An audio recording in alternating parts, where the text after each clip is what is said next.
Bonjour à tous, on va corriger l'exercice 114 qui s'appelle donc change et on nous dit dans l'énoncé terminer avec les formules appropriées le bordereau de change d'une banque suivant le modèle en utilisant les données se trouvant dans la feuille cours des devises. Donc on a effectivement ici un bordereau de change qui est à remplir et dans notre onglet cours des devises, on a des informations ici sur des numéros de devises, une monnaie, des codes ISO, des unités, des achats et des ventes, donc cours d'achat et cours de vente. Donc, date de l'opération. Ici, on a une formule aujourd'hui, donc ça se met automatiquement.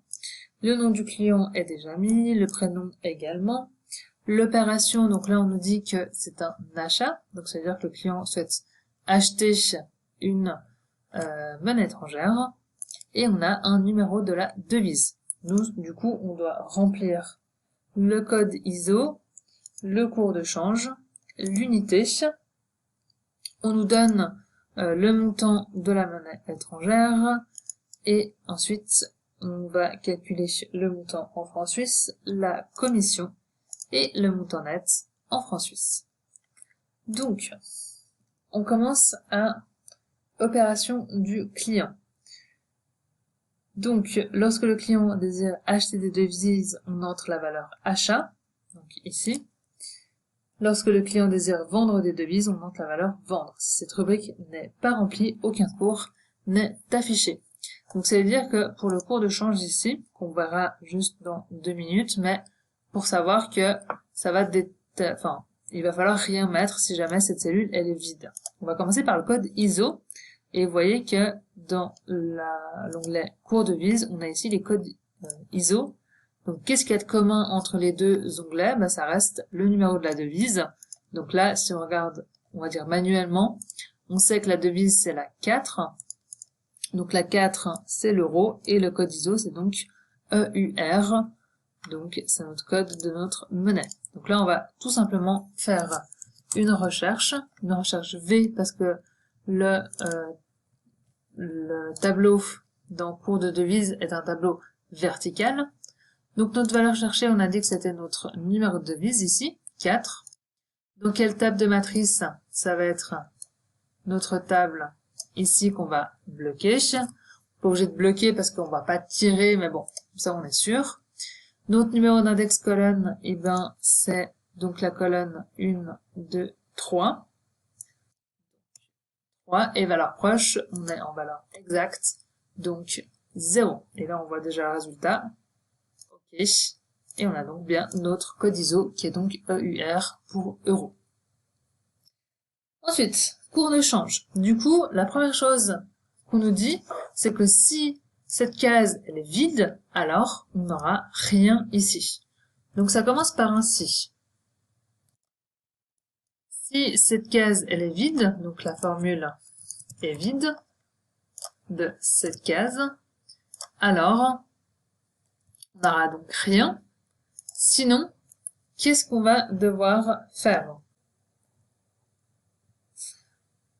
Donc, pour le cours de change, on a dit que lorsque le client achète des devises, on prend le cours de vente de la devise, puisqu'il s'agit d'une vente pour la banque. Donc, c'est-à-dire que là, ça va être inversé.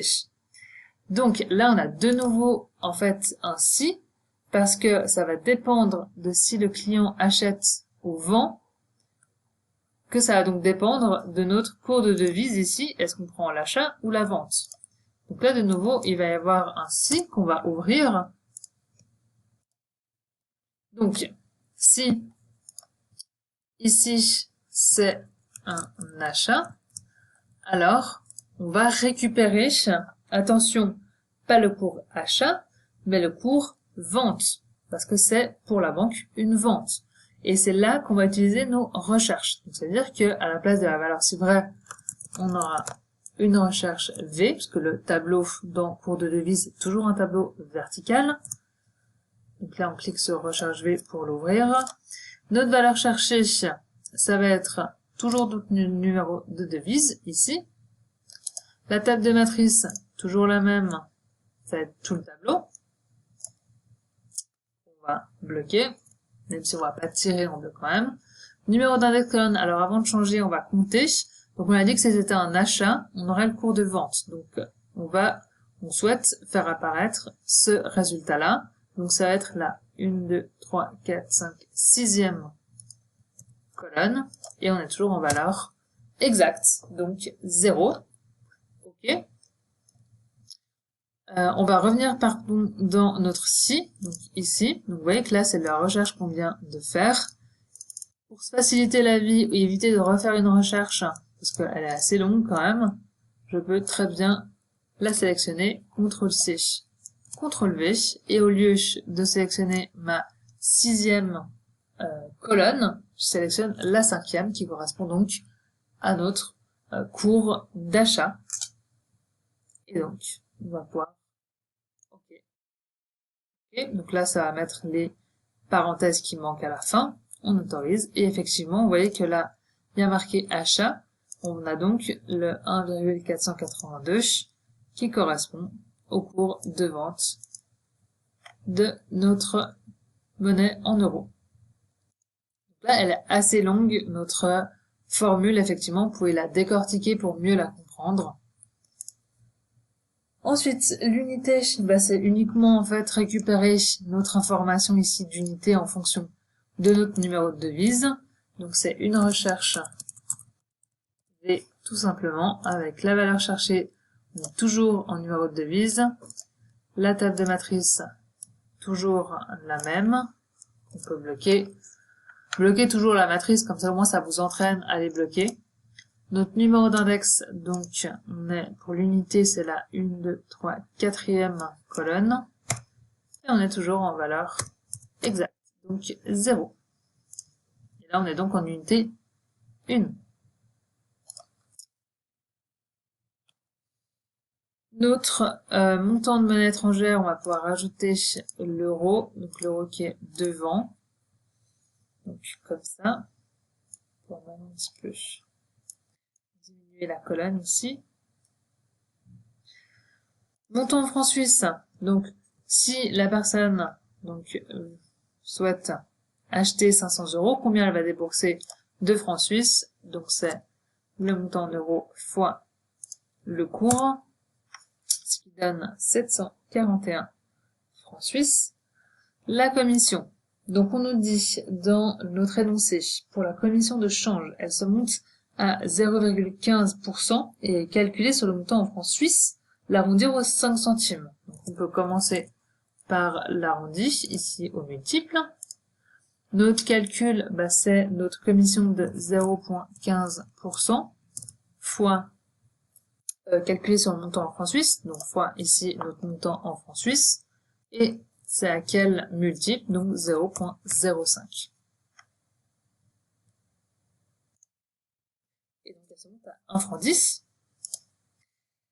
Et ensuite, enfin, pour le montant net en francs suisses, on nous dit que le montant en francs suisses est augmenté de la commission s'il s'agit d'un achat de la part du client et diminué de la commission s'il s'agit d'une vente de devises de la part du client.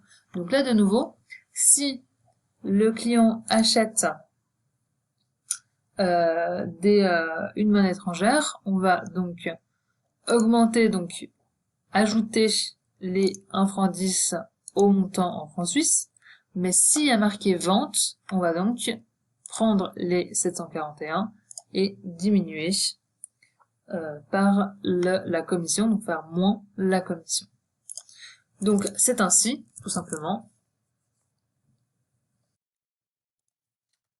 Donc si l'opération du client ici est égale à achat, alors on aura le montant en francs suisses augmenté de la commission, donc plus la commission.